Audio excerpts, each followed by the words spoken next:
आपके मन का सबसे बड़ा भय क्या है? सबसे बड़ा लालच क्या है? सबसे बड़ी चिंता क्या है? तनिक विचारिए। सबके मन का सबसे बड़ा भय, सबसे बड़ी चिंता है मृत्यु। सभी सोचते हैं, सभी भय खाते हैं कहीं मृत्यु न आ जाए।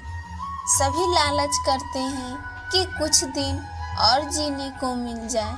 सभी आशा करते हैं कि वे कभी न मरे, और इसी मृत्यु के भय के कारण ही आप उस जीवन की अपेक्षा कर देते हैं जिसे आप जी रहे हैं। या कभी आपने सोचा कि आप मृत्यु से भयभीत क्यों होते हैं? क्योंकि आप जीवन में वो कर नहीं पाए जो आप करना चाहते थे, और जो आप करना चाहते हैं वो कर पाना तभी संभव होगा जब आप मृत्यु के भय से निकलकर अपने जीवन के हर पल का उपयोग करना सीख जाएंगे।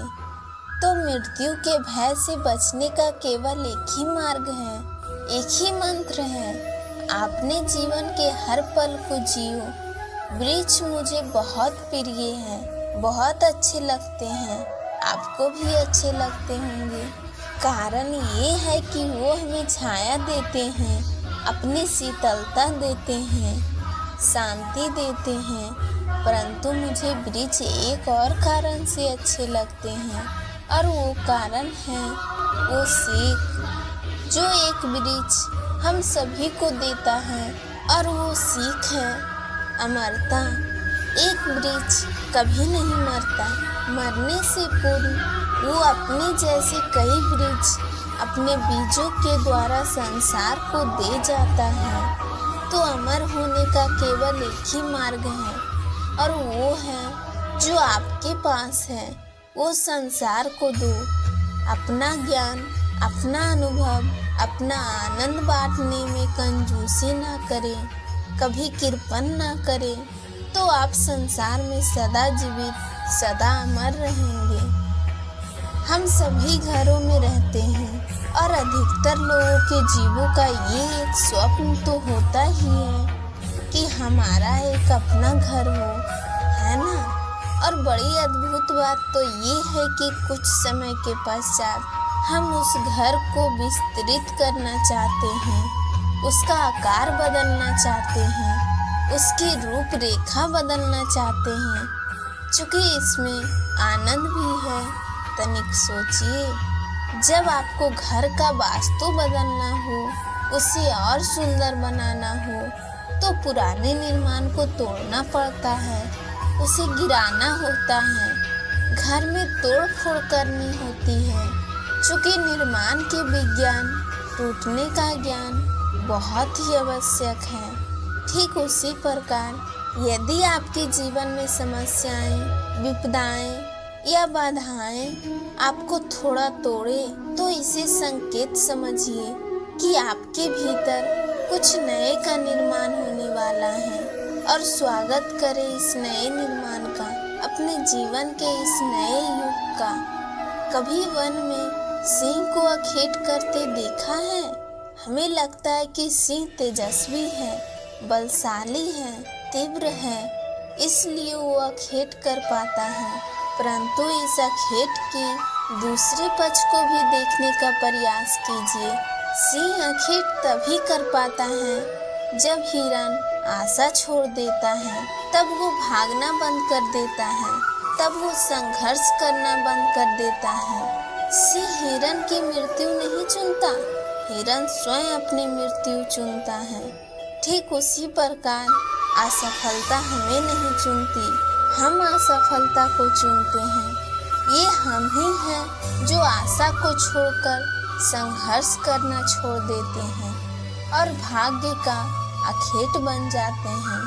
इसलिए संघर्ष करना मत बंद कीजिए, प्रयास करते रहिए और सफलता आपकी मुट्ठी में होगी। इस संसार में सबसे बड़ा पाप क्या है? कोई कहेगा असत्य, कोई कहेगा छल, तो कोई कहेगा लालच। नहीं, संसार में सबसे बड़ा पाप है नारी का मान भंग करना, क्योंकि ये अपराध केवल नारी के शरीर को ही नहीं, उसके मन और उसके आत्मा पर भी प्रहार करती है। फिर प्रश्न ये उठते हैं कि जिसके लिए अपराध किया है उसे दंड क्या दिया जाए। फिर कोई कहता है शारीरिक पीड़ा, कोई कहता है मृत्युदंड, किंतु इस अपराध का दंड निश्चित करने से पूर्व ये जानना महत्वपूर्ण नहीं कि अपराधी है कौन।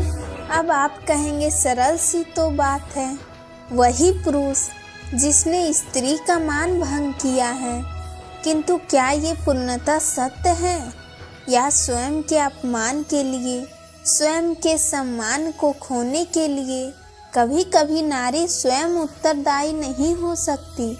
सोच के देखिए, सम्मान खोने से बचने के लिए पहले सम्मान की सीमा पर दृष्टि रखना आवश्यक है।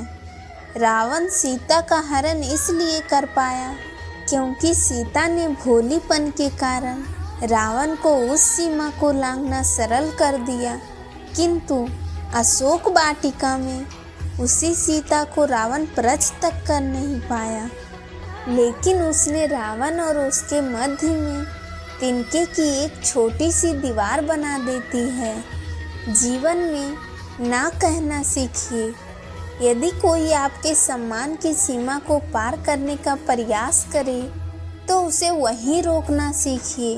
आपके ऊपर उठे पहले हाथ को, पहले कटाक्ष को वहीं रोक देना सीखिए। फिर किसी पुरुष में साहसी कि वह पुनः आपका अपमान करने का प्रयास भी कर सके, क्योंकि नारी जननी है, अपराध है, तो स्वयं को निर्बल मानकर आप अपराधी ना बने। राधे राधे। इस कमल के पुष्प को देख रहे हैं?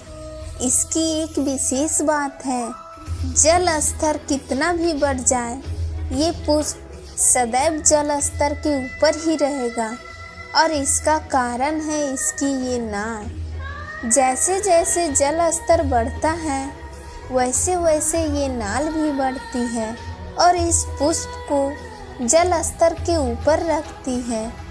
किंतु जब जल स्तर घटता है ये नाल घट नहीं पाते और फिर स्वयं के साथ ही इस पुष्प का भी विनाश कर देती है। मनुष्य के साथ भी यही होता है। जैसे जैसे मनुष्य समृद्ध होता है वैसे वैसे उसका जीवन स्तर बढ़ता जाता है, उसकी अपेक्षाएं, उसकी आवश्यकताएं बढ़ती जाती है। किंतु जब संपन्नता घटने लगे उसकी आवश्यकताएं कम नहीं हो पाती और फिर किसी कमल की भांति मनुष्य भी टूट जाता है। तो फिर क्या करें? क्या किया जाए इस परिस्थिति को? जीवन स्तर बढ़ाना छोड़ दे? कदापि। किंतु जीवन स्तर बढ़ाने के साथ साथ ही अपने आत्मशक्ति को सुदृढ़ करें। संकट का समय आने पर आप अपना जीवन कैसे